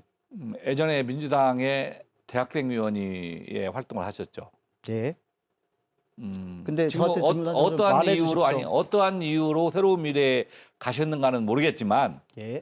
사실은 지금 비교적 젊은 나이고 앞이 전두가 양양한데 이걸 어떤 잣대를 가지고 본인의 의도하는 대로 다 보는 시각대로 하는 것하고 현실 정치하고 늘리는 부분이 다 다릅니다. 그런데 꼭 지금 말씀하시는 것이 이낙연 대표가 이재명 대표를 공격하는 모습과 왜 이렇게 신재영 후보가 말씀하시는 내용이 오버랩 정말 되는지 죄송한데 제 말씀 저는 마지막 심히 좀 하겠습니다. 안타까운 마음이 저는 큽니다. 정치 선배로서 말씀해 주신 부분 정말 감사한데 이런 식으로 답변 회피하는 거는 너무하다고 생각합니다. 네, 6분이 지났습니다. 주도권 그대로 이춘석 후보에게 넘어갑니다. 네, 반드시 두 후보에게 질문 부탁드리겠습니다. 제가 오늘 처음부터 끝까지 계속 저는 이 얘기만 할 겁니다. 익산을 살릴 수 있는 길, 전라북도 살 수 있는 것은 대한민국 평균 임금 4,200만 원 넘는 일자리를 몇 자리나 만들어내느냐. 이게 있고 저도 4년 내동 저는 하나의 일자리뿐만 아니라 이 일자리를 만드는데 매진하겠다는 말씀을 다시 한번 드리고요. 우리 익산시 시민들의 연봉을 정확하지는 않지만 대충 계산해 보니까 2천만 원 이하가 40% 정도 해당됩니다. 그러니까 우리 젊은 사람들이 익산에 남고서 가고 싶어도 갈 수 있는 일자리가 없어요. 자, 여기서 질문 하나 드리겠습니다. 신재용 후보께 뵙겠습니다. 네. 현재 청년 정치인이고 서울대 총학대회장을 거쳤다고 하시고 네.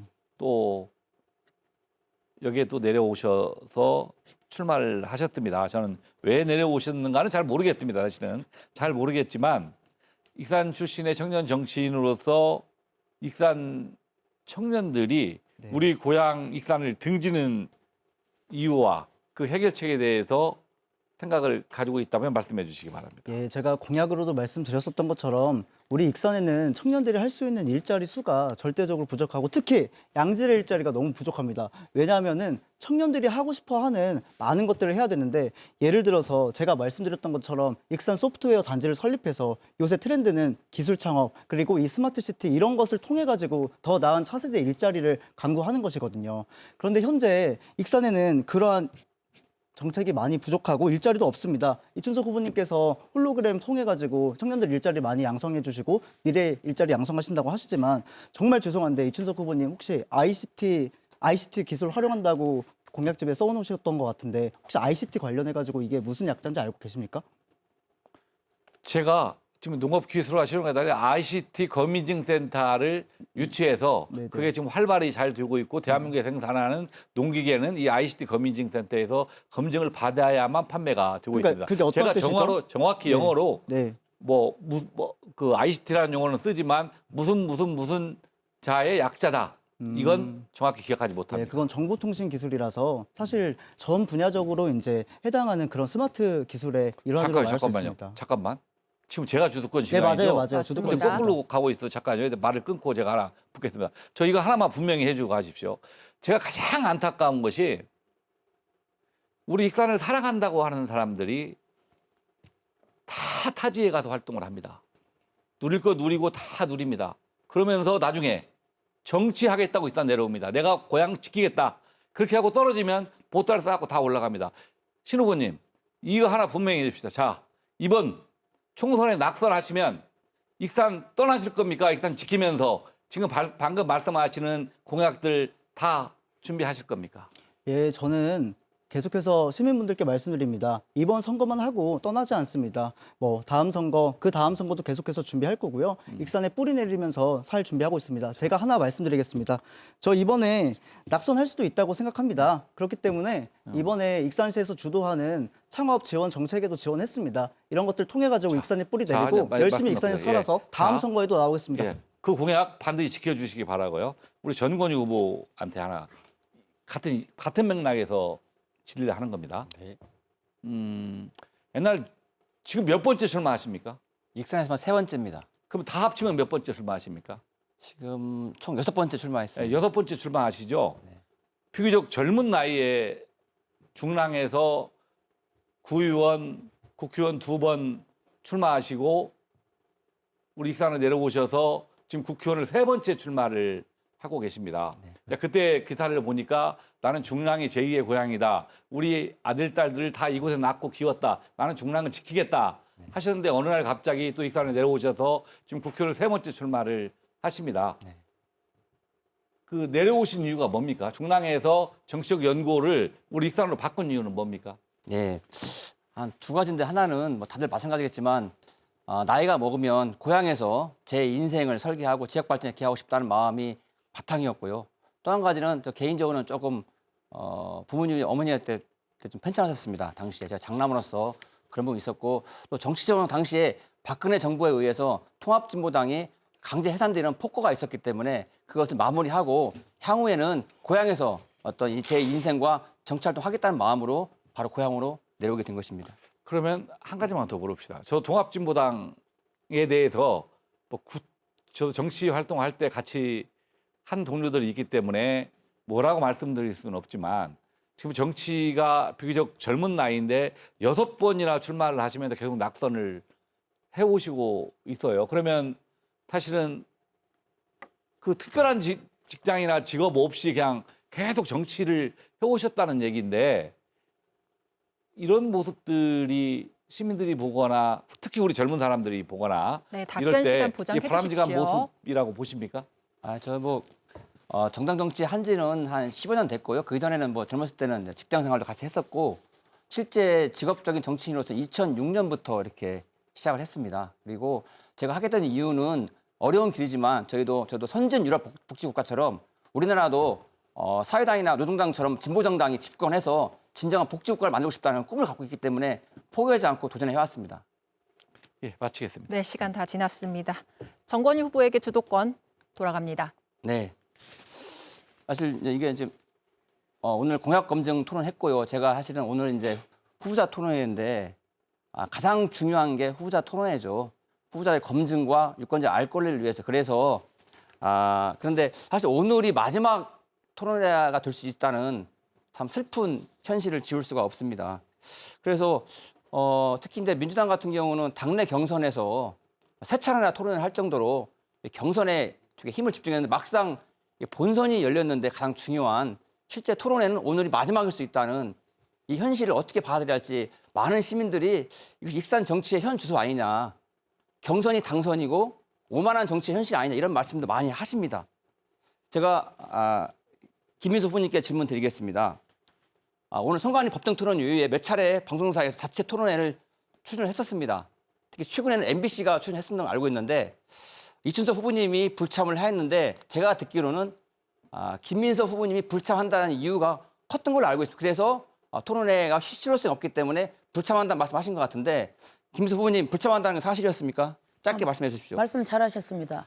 불참한다고 했습니다. 자, 저는 정건희 후보님께서는 1년 전부터 준비를 하셨지만 저는 겨우 한 달 반밖에 안 됐습니다.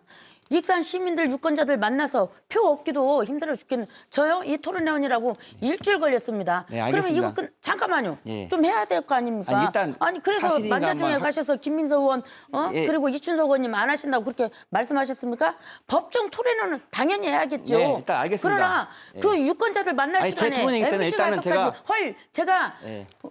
정렬이 없습니다. 네, 주도권 지금 정건희 후보에게 있습니다. 예, 아니 후보자로서 토론회에 참여할 여력이나 준비가 안 돼 있다는 것은 좀 이해할 수 없는 발언인 것 아니 같고요. 공부하고 나가야 되는 거 아닙니까? 그냥 예. 맹하고 나갑니까? 아니 공부는 미리 그런다고 해놓는 거지. 아니 MBC는 법정 토론회가 아닙니다. 예. 제가 알겠습니다. 일단 알겠습니다. 안 나간다고 어떤 걸 갖다가 저를 그렇게 제 토론회 시간입니다. 주도권 토론. 그러니까 후보자를 한다면 당연히 유권자에게 자신의 정견을 발표하고 또 정보를 알리고 또 후보자가 변별력을 이렇게 명확하게 구분지어서 표를 얻어야 하는데 특히 후보할 주자이신데 더 그러면 알리고 더 알려도 부족할 판인데 왜 후보자 토론회를 불참했을까 저는 사실 의아했습니다. 사실은. 그래서 한번 그 진정한 내용이 뭔지 묻고 싶었는데 말씀 잘 들었습니다. 알겠습니다. 예. 이춘석 후보님께 질문을 드리겠습니다. 그래서 제가 2월 22, 3일경인가요? 민주당 경선이 끝난 다음에 또 갑작스럽게 익산갑 선거구가 7개의 읍면동이 바뀌는 이런 초유의 사건이 있었습니다. 그래서 한 달 남겨놓고 거의 깜깜이 선거가 될 수 있는 우려가 컸기 때문에 특히 걱정이 돼가지고 제가 후보자 토론회를 활성화시키자라고 기자회견을 하면서 이춘석 후보님이 유력 후보이기 때문에 토론회에 적극적으로 응할 것을 제가 촉구하고 제안한 바 있습니다. 그런데 그 당시에 이춘석 후보님의 입장은 법정 토론회 이런 부분만 언급하시고 토론회에 다른 의견을 필요하지 않아서 사실상 법정 토론회 외에는 참여하지 않겠다는 의사를 받아들여졌는데 이게 맞습니까? 아니, 전혀 그렇지 않습니다. 그 부분과 관련해서 정건희 후보가 우리 도의 기자실에도 기자회견을 하고 뭐 그 메시지도 보내고 페이스북에도 올리고 여러 차례 해서 우리 캠프에서 그거에 대해서 문제 제기를 하겠다 하는 것을 제가 계속해서 자제를 시켰습니다. 그렇지 말자. 제가 공식적으로 이렇게 얘기를 했습니다. 정건희 후보가 그때 저한테 서면으로도 보내서 한 얘기가 이 시민들의 알 권리를 위해서 토론회를 열자. 저는 당연히 필요하다고 생각합니다. 그런데 여기에 계신 두 후보도 있고 여러 후보들이 있습니다. 그런데 저를 딱 찍어가지고 이준석 나와라. 너하고 나하고 끝장 토론하자. 이렇게 주장을 하셨습니다. 그래서 제 생각은 제가 뭐라고 말씀했냐면 그건 다른 사람들의 토론권을 침해할 뿐만 아니라 법에도 맞지 않는 거다. 다른 후보들이 다 참여할 토론회를 언제든지 제안하면 나는 응하겠다 하는 것을 마치 이준석 답변도 후보가 1분이네요. 토론회 제안을 거절하는 것처럼 부탁드립니다. 계속 홍보하는 것은 본인의 인지도를 높이기 위한 수단이다. 예. 저는 이렇게 판단을 합니다. 알겠습니다. 근데 사실 팩트가 좀 안 맞는데요. 저는 이준석 후보님과 1대1 토론을 제안한 게 아니라 유력 후보기 때문에 끝장 토론을 이준석 제시했잖아요. 후보를 포함해서 토론을 활성화하자는 취지였고요. 또 한 가지는 원래 이준석 후보님께서는 1월 달에는 오히려 경선 때 먼저 선도적으로 정책 선거가 안 되고 있다는 것을 한탄하시면서 정책 선거 활성화하기 위해서 토론회를 제안해서 상당히 호평을 받았습니다. 경선 때는 토론회 적극적이고 제안도 하시고 했다가 막상 본선 두시니까 그냥 안전하게 그리고 한 번으로 가겠다는 의사로 많은 사람들이 이해를 했어요. 그래서 제가 보기에는 제가 만약 이준석 후보라고 한다면 오히려 먼저 제안하고 타 후보들 설득해서 함께 익산 갑 선거를 축제로 만들고 싶었는데 너무 소극적이고 좀 핑계거리를 찾는 게 아니었나 이런 의심을 지울 수가 없습니다. 그건 전권희 후보의 생각인 거고요. 본인의 생각이 일반적인 생각, 이산 시민 전체의 생각이라고 호도하는 것은 바람직하지 않다라는 생각을 합니다. 예, 네. 제가 전체 생각이 호도한 건 아니고요. 실제 객관적 현실이 오늘 토론회 이외에는 토론회가 없습니다. 경선도 중요하지만 사실상 그동안 익산 시민들이 민주당 경선이 끝이다는 것에 대한 많은 질타와 이걸 벗어나야 한다고 얘기했는데 특히 이준석 후보님은 그동안에 성찰의 시간을 가졌다 말씀하셨습니다. 4년 동안 저도 많이 기대했는데 실제 보이는 모습은 성찰과 혁신의 모습은 찾아볼 수가 없다는 거 솔직한 심정이었고 앞으로는 좀 더 선배 정치인으로서 네. 이런 거 선도해달라 말씀을 6분 지났습니다. 마지막으로 이제 김민서 후보 주도권 넘어가겠습니다. 네, 6분 지났습니다. 네, 저요? 말씀해 주시죠. 3명에게 하면 안 되는 거죠? 네, 됩니다. 돼요? 2명 이상 후보에게 네. 하면 됩니다. 정건희 후보님께 말씀드리겠습니다. 윤석열 검찰 축제 조기 종식에 끝까지 최선봉에 서겠다고 하시고 자 다른 데는 또 많은 공약을 걸었습니다. 여기에 보시면은 대통령 4년 중임제 실현 저도 찬성합니다. 이건 찬성하는데 대통령이 당선된 지 2년밖에 안 됐습니다. 그런데 검찰 축제 조기 종식을 끝까지 최선봉에 서시겠다고 했는데 어떻게 하실 겁니까? 아, 네. 지금 보면 윤석열 대통령이 지금 자신의 대통령 권한을 자신의 가족을 방탄하고 그리고 국민들의 국회에 통과됐던 수많은 국민들의 총의가 모은 법안을 계속 거부권을 행사하고 있습니다. 사실상 이것은 대통령 권한을 남용하고 헌법과 법률이 정한 대통령 의무를 준수한 것이 아니기 때문에 이건 국민들한테 이미 심판을 받고 있고 조기 퇴진한다 여론이 분출하고 알겠습니다. 있습니다. 자, 후보님.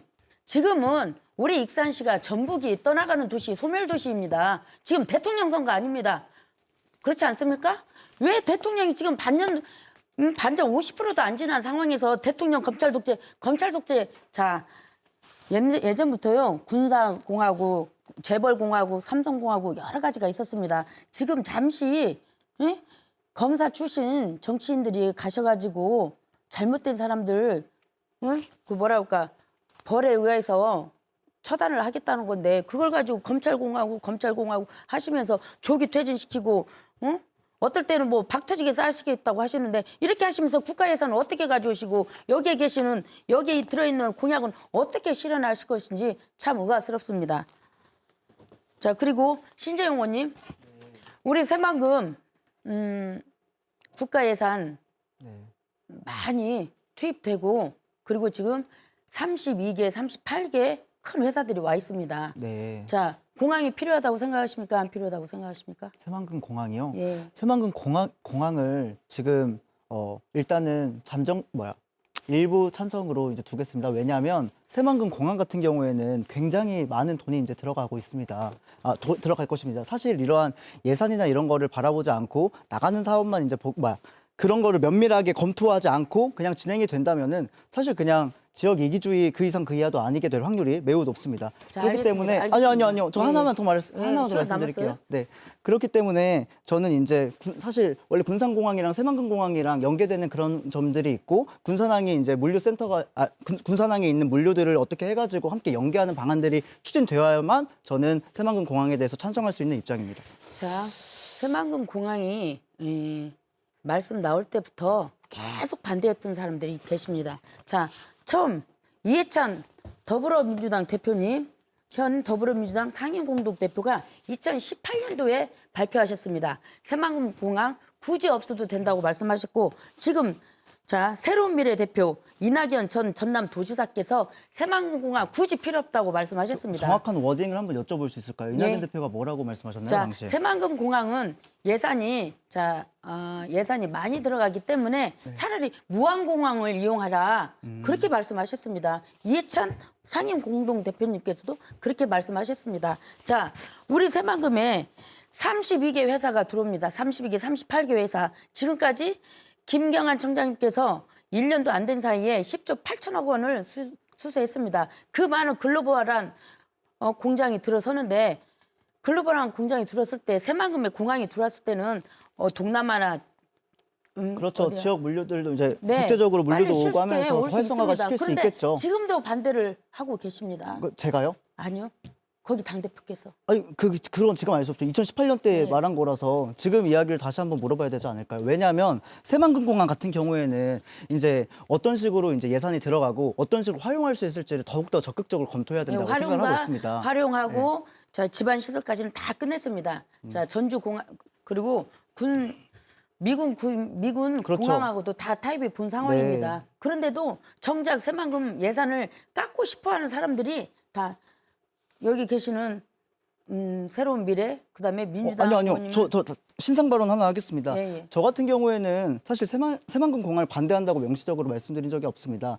왜냐하면은 군산공항과 새만금 공항이 이제 연계되어서 더욱더 뻗어나갈 산업들도 있고 제가 제시하는 공약이 호남권 스마트 물류센터를 설립하는 것입니다. 사실 그렇다 잠깐만요. 그렇죠. 예, 네네. 너무 길어요. 그러면은 거기 당 대표께서 만약에 계속 반대하신다면 어떻게 하실 겁니까? 그 점에 대해서는 사실 이게 네. 완전히 뭐 찬성이다 반대다 이게 흑백 논리가 아니라 어떤 점에서 반대를 하고 어떤 점에서 찬성을 하는지를 이야기를 해가지고 계속해서 타협점을 맞춰 나가야 되는 것이죠. 자, 우리 새만금에 우리 익산시가 한 달에 300명씩 유출됩니다.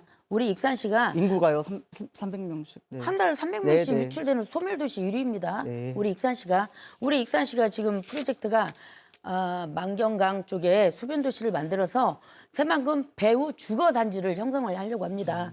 그럴 경우에 자, 젊은 청년들이 우리 익산시에 몰려들 거 아닙니까?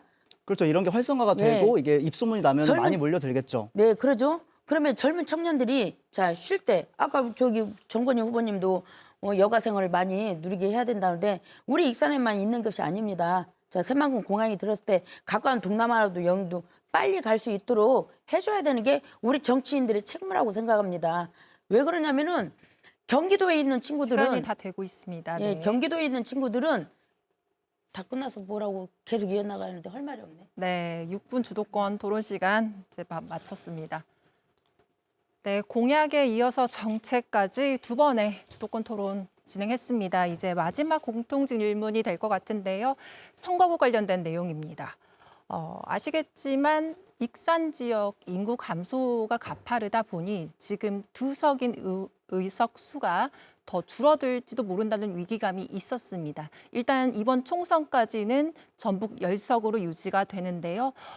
농어촌 지역을 대변할 수 있는 국회의 입이 점점 줄어든다. 이런 지적 끊임없이 나오고 있습니다. 이 부분에 대한 후보들의 생각 들어보겠습니다. 시간은 1분인데요. 이춘석 후보부터 말씀해 주시죠. 지금의 인구만을 가지고 선거구를 확정한다고 하면 저는 다가오는 4년 뒤에도 전라북도는 10석을 지킬 수 없을 겁니다. 아마 익산도 저는 2석 유지가 가능할까 하는 굉장한 위기의식을 갖습니다. 좀 전에도 토론 과정에 나왔다시피 위성정당을 포함한 이 지역 선거구제도 저는 전면적인 개편이 필요하다고 생각합니다. 이제 도시와 농촌을 분리해서 도시의 선거구와 농촌의 선거구를 따로 정한다듯이 또 인구뿐만 아니라 지역적 상황도 고려하는 선거구제를 심각하게 검토를 해야 한다고 생각을 합니다. 더 나가서 지역 균형 발전을 위해서 미국처럼 이 상원제도를 도입해서 지역의 규모가 네. 똑같은 1분이 지났습니다. 상원제 도입도 알겠습니다. 네, 정건희 후보. 네, 선거구를 획일적인 인구 기준으로 정하는 것은 맞지 않습니다. 헌법 정신에도 국민 통합과 국토 균형 발전이 나와 있듯이 여기에 맞지 않습니다. 그리고 또 그렇게 문제가 수도권 집중 현상이 가속화되고 있는데 만약 선거구마저 이렇게 돼버리면 수도권으로 정치적 대표성이 집중됩니다. 이건 맞지 않습니다. 그렇기 때문에 끊임없이 논란이 있는데요. 원래 1년 전부터 이거 예상됐던 부분인데 전북 정치권이 너무 안이하게 대응했다는 비판도 사실 맞습니다. 그러나 근본적인 제도의 결함이 있습니다. 이게 발단이 뭐였냐면 헌재에서 인구 상한선 기준을 1대2로 정했습니다. 그러다 보니까 농어촌 선거구를 계속 줄일 수밖에 없는 겁니다. 예전에 1대4였습니다. 예전에는. 1대4였기 때문에 지방과 농어촌의 선거구를 지킬 수 있었습니다. 그래서 저는 이번에 국회가 열리면 개헌을 통해서 1대4에 준하는 선거구 대표 선을 법률을 정해서 이 문제를 근본적으로 해소해야 한다. 이렇게 제안을 드리고 싶습니다. 알겠습니다. 김민서 후보. 네, 우리 익산시는 도농복합도시 전국 4위입니다. 익산의 농촌 인구가 몇 명인지 혹시 아시는지 모르겠습니다. 농가 수는 1만 가구가 조금 넘고 농가 인구는 3만 명 정도도 되지 않습니다. 27만 익산시 절반에 가까운 면적이 농촌인데 인구는 고작 8%밖에 되지 않습니다. 이 8%의 인구가 전체 면적의 44% 넘는 농사일을 짊어지고 있습니다. 자, 아까 이춘석 의원님께서 말씀하셨듯이 인구수로 지역구를 정하지 말고 면적수로 한번 해보는 게 어떨까 싶습니다. 자, 이번에 우리 전북은 국회의원 수가 구석에서 줄었다가 원광대학교 학생들에게 주소 이전을 조건으로 100만 원씩 주고 주소 이전을 시켰습니다. 그래서 10석을 유지하게 되었습니다. 이런 비참한 현실이 어디 있습니까? 이 관장에서 그 누구도 강력하게 정치인 한 분이 말한 적도 없습니다. 이번 총선을 통해 인구로 획일화된 의석수에 대한 초당적 대처가 필요하다고 생각합니다. 농어촌은 대표성을 확보할 수 있는 선거구 네, 조정 잘 들었습니다. 네, 마지막으로 신재용 후보. 예, 저는 다시 30만 젊어진 익산이라는 슬로건을 내걸었습니다. 선거구 축소는 결국 앞서 말씀드린 지방소멸과 청년 인구 유출과 깊이 연관이 있었습니다. 더 이상 증가하지 않는 인구는 지역의 대표성을 약화시켜서 결국 우리 익산의 소외를 가속화할 것입니다. 인접 지자체와 통합되어서 거대 지역구 탄생이 되게 되면은 너무나 아쉽고 슬픈 현실입니다. 이번에 전북 정치권이 하나 되어 비례대표 한 석을 줄이고 전북 지역구를 지켜낸 것이 과연 다음 4년에도 유효할까요? 아니라고 봅니다. 그 누구보다 헌법적 가치를 지키고 노력해야 될 국회의원들이 지역 소멸 대응에는 소홀해놓고는 이제 와서 지역민들의 이익인 양 자신들의 이익을 위해 임시방편으로 단합한 것을 국민들이 어떻게 생각할까요? 매우 창피하다고 생각할 겁니다. 그래서 국회의원들에 대한 국민 신뢰도가 바닥을 기는 것처럼 저는 이걸 해결하기 위해 인구 감소 대책 종합 패키지 공약으로 몇 년 전까지 인구가 증가해온 강원도, 원주처럼 의석 감소 걱정 없는 근본적 대책을 추진하고자 이번 국회의원 선거에 출마했습니다. 네, 잘 들었습니다. 마지막 공통 질문까지 후보들의 입장 들었습니다. 마무리 발언 시간인데요. 마무리 발언 시간은 1분 드리겠습니다. 정건희 후보부터 말씀해 주시죠. 네, 시민 여러분, 오늘 토론 잘 보셨습니까? 후보자 검증의 필수적인 오늘 토론회가 오늘로 끝이 될 수 있다는 현실에 너무도 큰 아쉬움을 지울 수가 없습니다. 존경하는 시민 여러분, 오만하고 무사한이란 익산 정치에 이대로 괜찮습니까? 아니라고 한다면 이번에는 저 전건희에게 기회를 주십시오.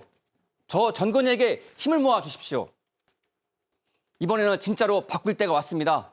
저희 진보당 이번 수도권 지역 포함한 전국적으로 70곳에서 야권 단일화를 위해서 사퇴했습니다.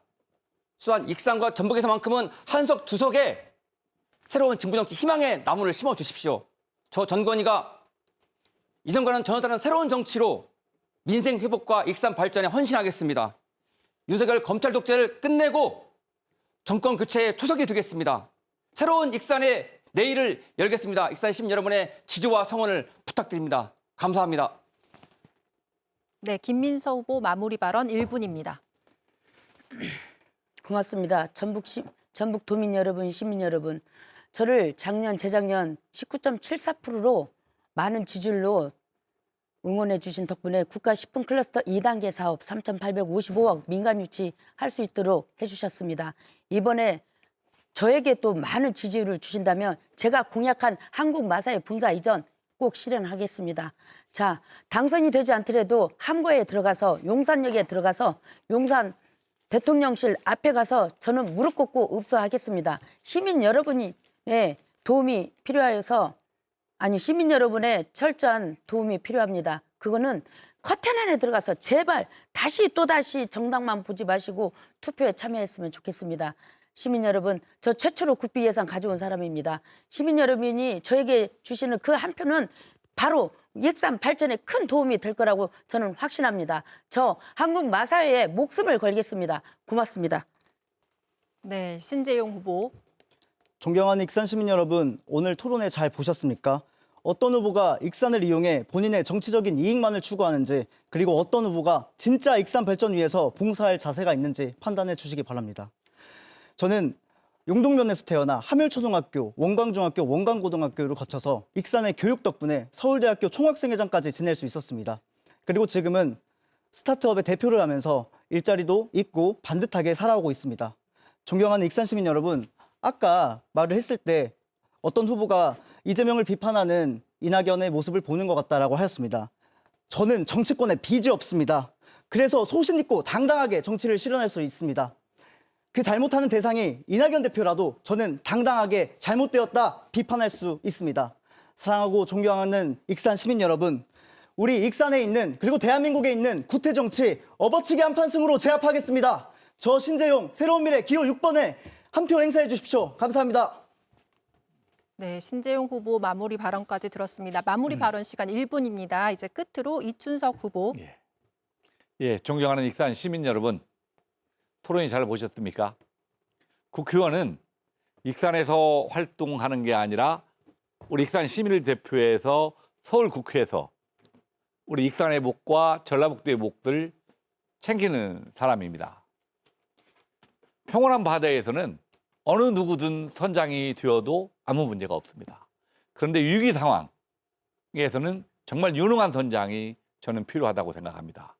대한민국은 윤석열 정부가 들어선 후에 민생이 파탄되고 국가적 신뢰도가 추락하는 위기에 처해 있습니다. 우리 익산은 젊은 사람들이 빠져나가서 국가 지방 소멸 위기에 있습니다. 이럴 때는 경험 있고 능력 있는 저 이춘석이 필요하지 않겠습니까?